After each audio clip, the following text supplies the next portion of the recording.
Thanks for joining us on a CX Moment. This weekly series is where we chat with companies about what's happening with their business, their support centers, and with their customer experience.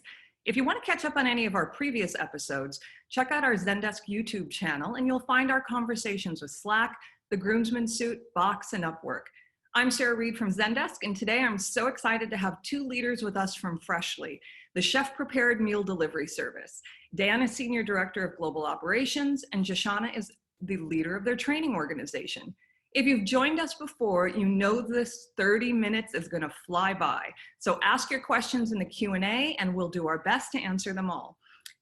And there is a poll near the end, so you'll see it pop up. Don't be disturbed by it. Just take a couple seconds and respond, and we certainly appreciate it. So let's go ahead and get started. Well, hello to you both. How are you today? Good. Hello. How are you?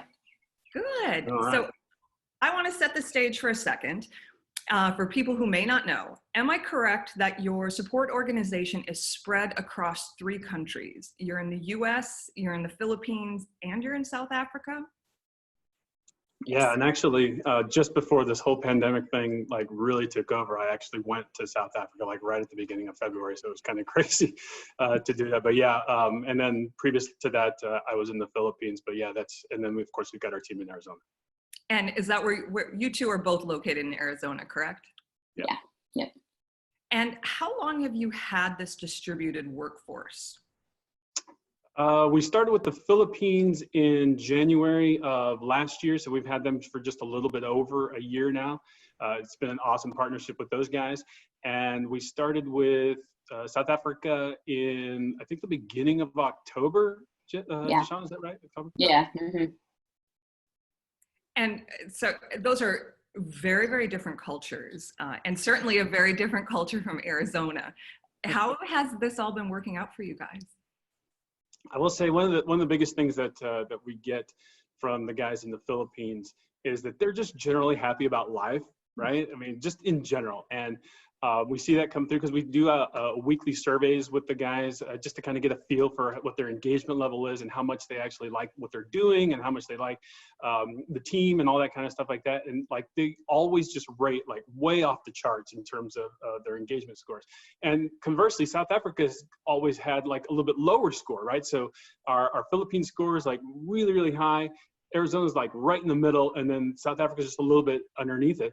So it is a little bit of, it is pretty interesting, right, to have those 3 very, very just different dynamics.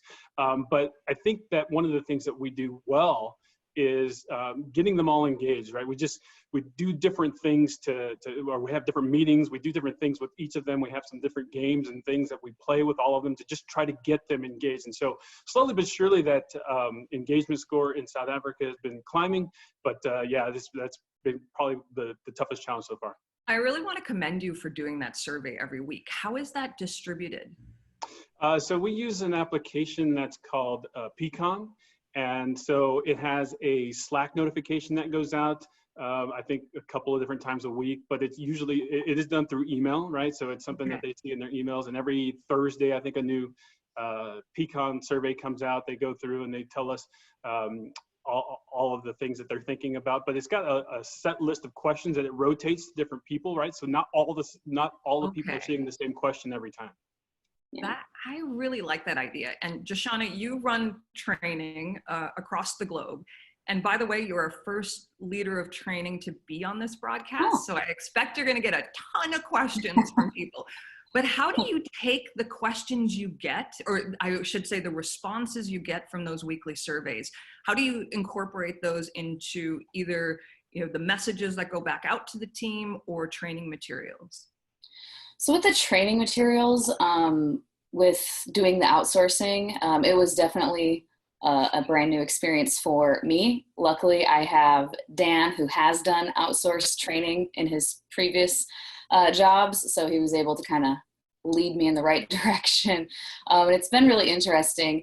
I would say the biggest thing that we have to adjust is mostly, just for the training content, is mostly just verbiage. They, speak English and fluently, but just some different verbiage that they use that maybe doesn't make sense for American English usage that they obviously just don't know and aren't aware of. And so that I feel like is the biggest challenge, so to speak. And then we've gotten some feedback more recently that with the meals, that it's kind of like we're assuming like, oh, they know what all these meals are and what these different meal titles mean and what kind of a meal this is. But they don't necessarily.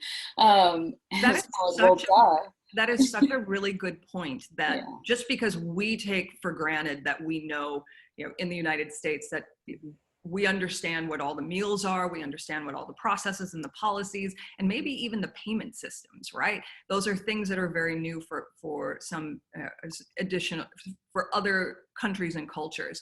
And are you finding that information out in this weekly survey that you do? Is that some of where you're discovering some of the things that may be a disconnect? Not necessarily, because those are more about the culture in the work environment and how happy you are with just the day-to-day work you're doing, how happy you are with your manager, with your team, etc. That stuff we find out just during the training. Okay. Yeah. And I would expect over the past 5 or 6 weeks that things have changed pretty dramatically for you all. Dan, how are things in operations? Volume, anything different happening? Any customer sentiment changing? The biggest thing that is obviously different in terms of operations is that everybody's now at home, right? So in South Africa, they're all working from home. In the Philippines, everybody's working from home. And of course, here in Arizona, we're all working from home as well. So that's a huge, huge challenge. I mean, we got to deal with internet service providers and things that we hadn't had to deal with previously, making sure that everybody had the right equipment, all those types of things. Of course, we've had a increase in our demand. So we've got more customers who are coming our way.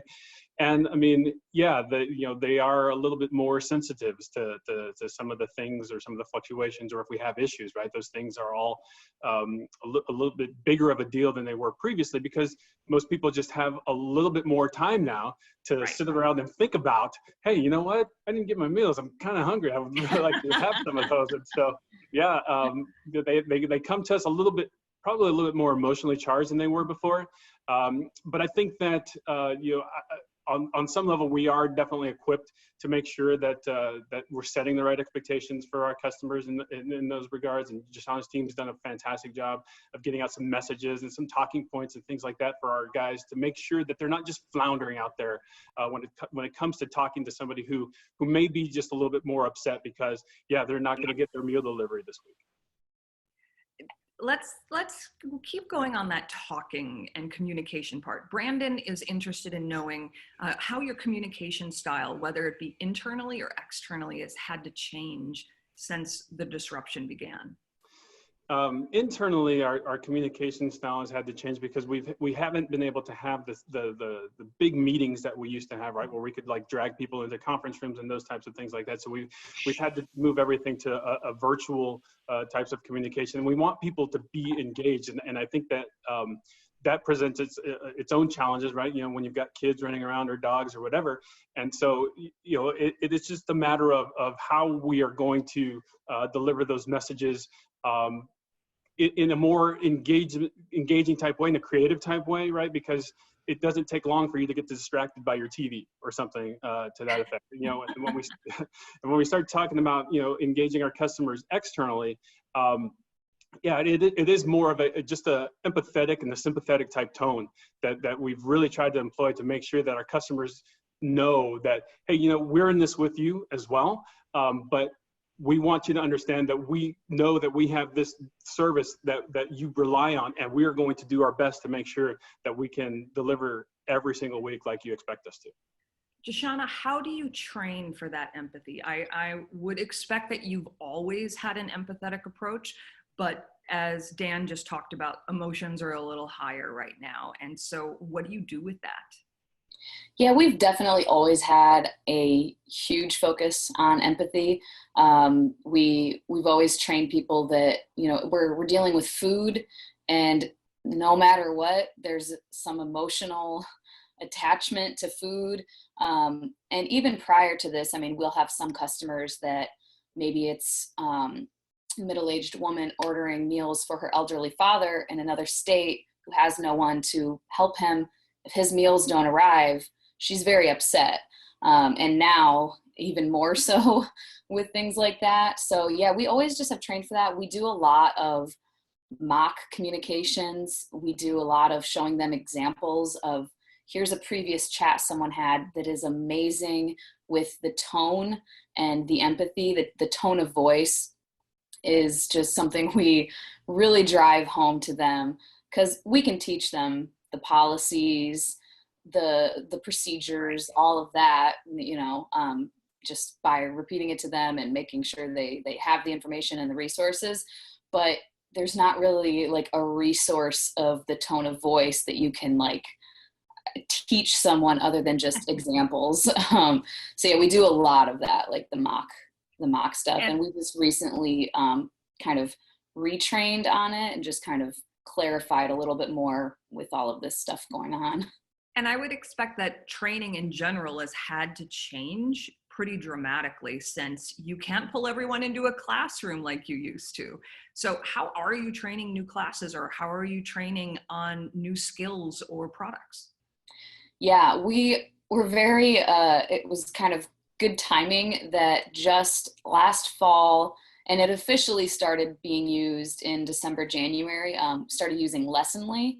But prior to that, we did not have an LMS at all.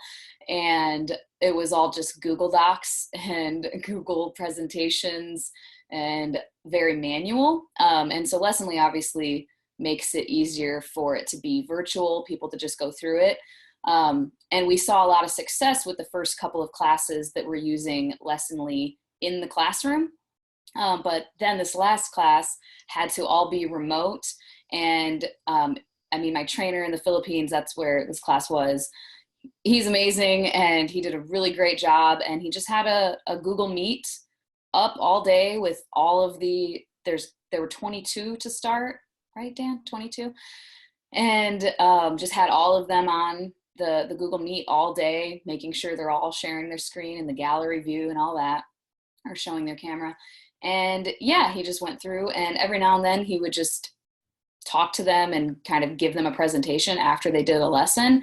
Definitely saw some challenges with it, with engagement, Right. Keeping people paying attention all the time was a little more difficult when they're not sitting in the room with him, but made the best out of it. So I really appreciate that concept of pulling everyone together, even when they can't be in a room.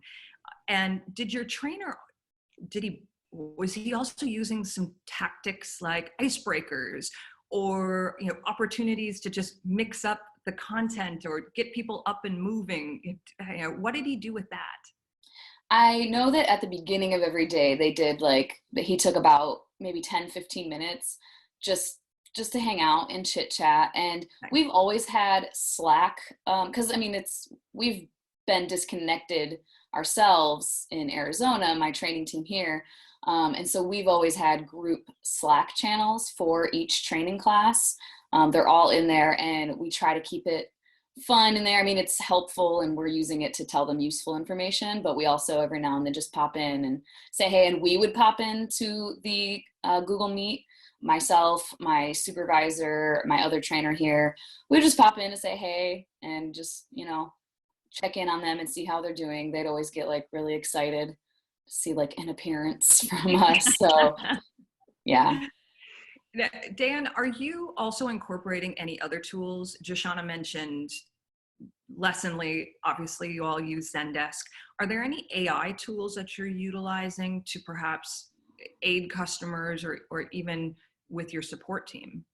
Yeah, so we actually just launched a new AI chatbot to help us out with a little bit of chat deflection, that type of thing, called Natomi.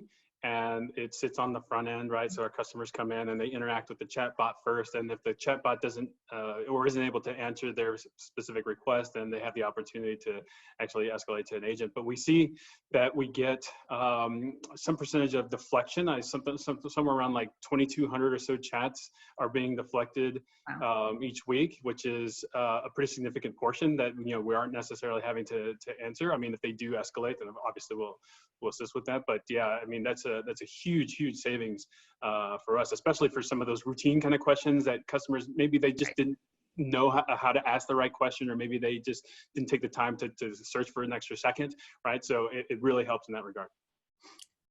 And do you have anything else on the horizon that you potentially are planning to implement? I know that's probably a hard thing to be thinking about in the middle of a pandemic, but there is life beyond this, right? Yeah, one of the biggest things that we're in the process of actually integrating right now is, believe it or not, we haven't used a workforce management application up until this point. So we've got 100 and some odd associates, and we've really just been going off of my gut feel in terms of scheduling.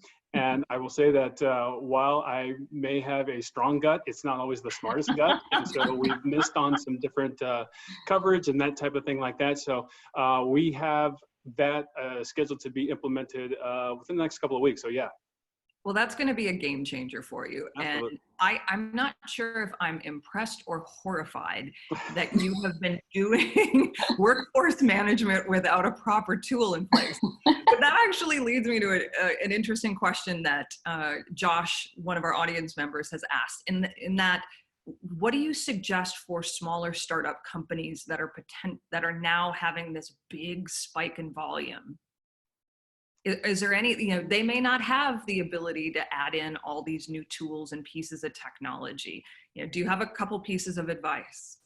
One of the things that when we were thinking about this prior to even what we're doing now, right, with doing like the outsource piece and all that, we had talked with some of our local staffing agencies to see what we could do in terms of an emergency response, right? So if we had like a food recall or something that was a major issue, and we knew that we weren't going to have enough people to be able to answer those types of support calls within a reasonable amount of time, we started just chatting with some of the staffing agencies to see what they could do in terms of getting us people set up very quickly, right? And some kind of an emergency response where they just be like a triage where they would say that, like, take a phone number or an email address and say, hey, we'll have somebody give you a call back when we're able to do that, right? Just something that is going to allow you to still field all of those questions and concerns that are going to be coming in, but you may not necessarily have the staff to do it, in that moment.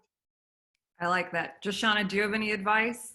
If you don't have an LMS because you didn't have one not that long ago, and you actually have a really small training team for as large of your support organization. So it doesn't take a massive group of operations people in order to make these things work, does it? No, yeah, I agree. I think if you're as efficient as you can be, it's definitely doable. And one thing that I think prior to having the LMS, as far as just like making sure people have the resources that they need to do their job, because that's our biggest thing with the agents, is just making sure they can quickly and efficiently get the information they need. Something that we used before having Lessonly that I think was probably the most helpful thing that we had was something we called the CX library, which is a Google wiki site. And it was Dan's idea. And he said, hey, can we do this? It was your idea. Dan, you're pretty scrappy with all this. It was his idea. And then my supervisor, my training supervisor, but he was my only trainer at the time, he completely threw this thing together. He made it from scratch, and it was amazing. We still have it for certain forms and stuff that can't necessarily be in Lessonly efficiently. And it just had anything and everything that they needed. So just having everything all in one place with quick, easy links. We had like a talking points document that they could Control F, search and find quick, easy answers for things on the phone and whatnot. So I think something like that is definitely helpful. That's a great piece of advice if you don't have the budget to buy all these really cool tools. That certainly help with the proficiency and help with the efficiency of your teams, but they also may not be feasible for every startup organization. So thank you for that. Let's talk about metrics for a minute, because metrics are every operations person is fascinated by. What do you measure? What don't you? Have your metrics, the things that you care about, have they changed at all since the pandemic? The metrics themselves haven't changed, right, in regards to what we actually track and measure.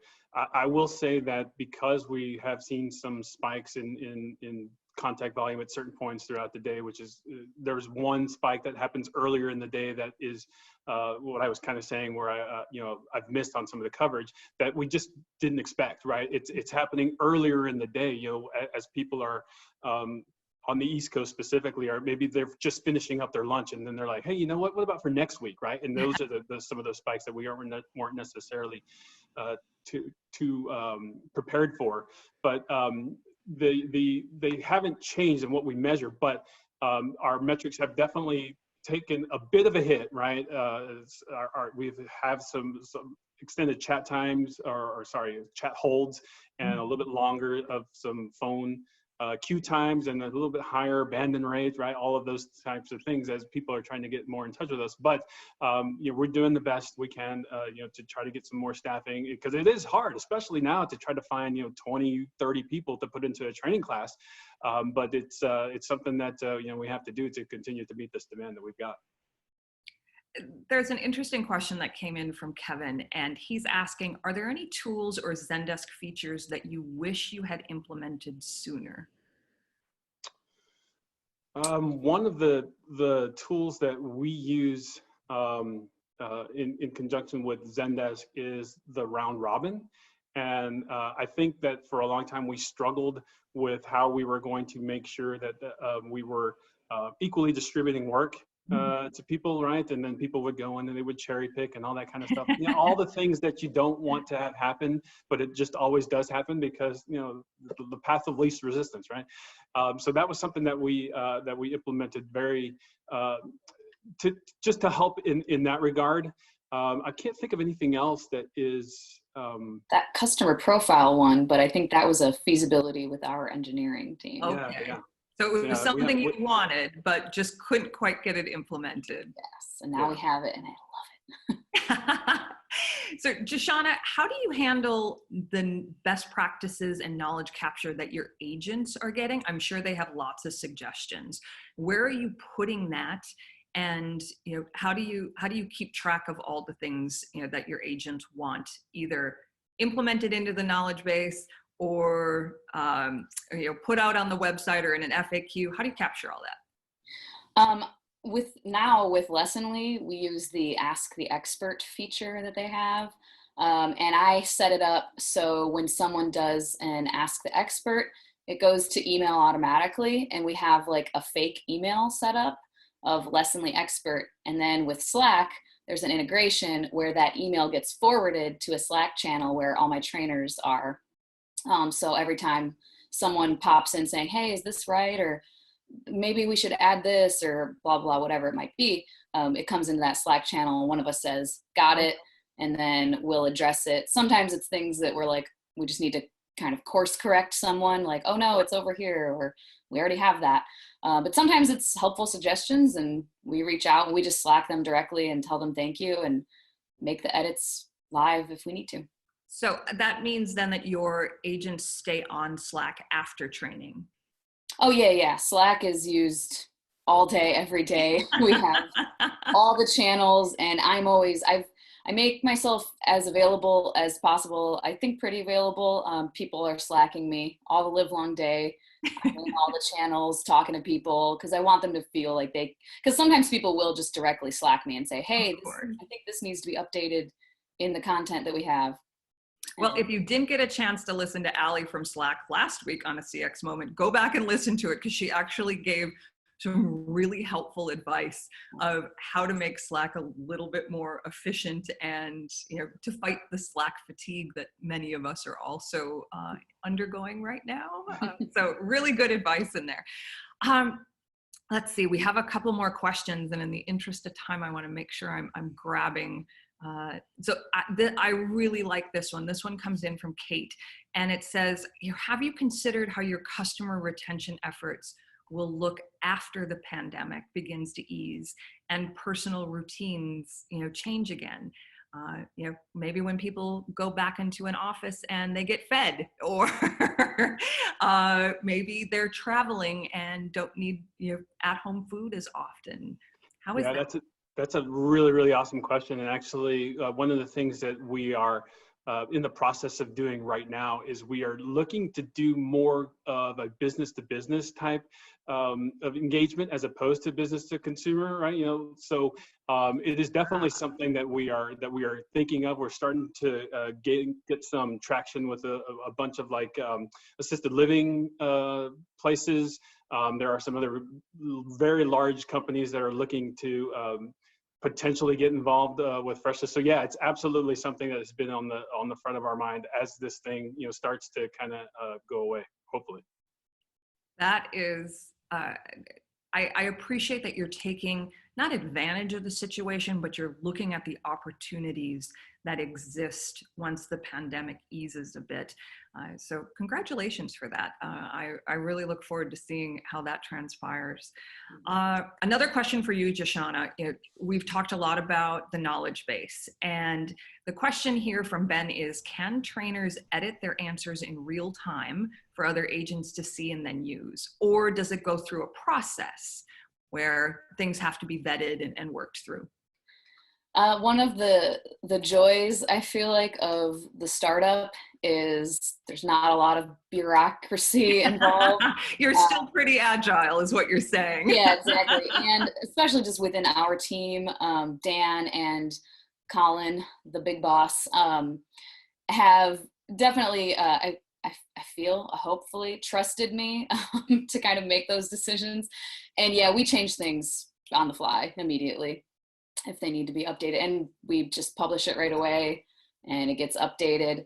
I'm just not too much of a stickler. We do sometimes have people catch little typos here and there in a lesson. I'm like, all right, I'll fix it. I'm not that worried about little things like that. I want them to have the information. I'm not as concerned with the punctuation being perfect and making sure it goes through an editor and all that. So, well, we have time for one last question, and what I'd love to hear from the two of you is, apart from the engagement survey that you send out each week, how else are you helping your agents adapt and engage during this time?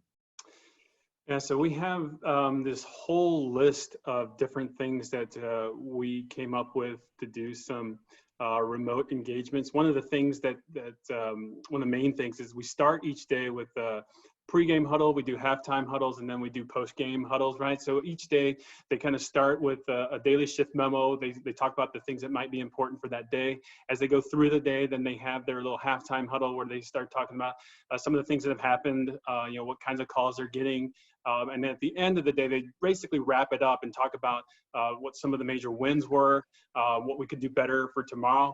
That's one of the main things that we've integrated into this right now. We also have the weekly one-on-ones where we ask them to be on camera, right? So that way they can actually see and have that FaceTime, because some of us don't see another human being through the course of a week, right? And so that definitely helps there. And then we do one other thing, or we're getting ready to actually do this with what we're calling, basically like the telephone game, where the supervisor tells one person a piece of information that person is then responsible for telling someone else, and ultimately has to get all the way back to the supervisor. So trying to see how that's going to ultimately work out inside of Slack, but it's just a matter of trying to get everybody to consistently be involved. Yeah, and within my own team, I started doing, we have every day, we set it at 10 o'clock every day, but like we can switch it around, where it's just like our team hangout, and we just hang out for like 15 to 30 minutes, just talking about whatever non-work related things. We're all friends, like in my team. We have a good time, and yeah, we do that. And then also, excuse me, well, is that what you were talking about, Dan? Is that what it is? The coffee chats? Oh no, we haven't implemented those yet. Yeah, we're about to start. We've just been announcing that it's going to be a thing of these coffee chats, where people are going to get matched up with one other person to just chit chat for, I think it's like 10, 15 minutes or something like that. To just kind of hang out like on a more casual basis. Well, that just spending some time together is a wonderful place for us to end today. And I want to thank you both mostly for the creativity that you are coming up with and your operational prowess. I really appreciate you sharing your stories and your advice with us today. So a big thanks to Jashana and Dan from Freshly. And if you want to keep the conversation going, please connect with Zendesk and the rest of our community. And next week on a CX Moment, we're going to be talking a little less about operations and a lot more about mental health care, something incredibly important for all of us now during these very unusual times. So please join us next Thursday for a CX Moment with Lyra Health. Thanks everyone, and bye.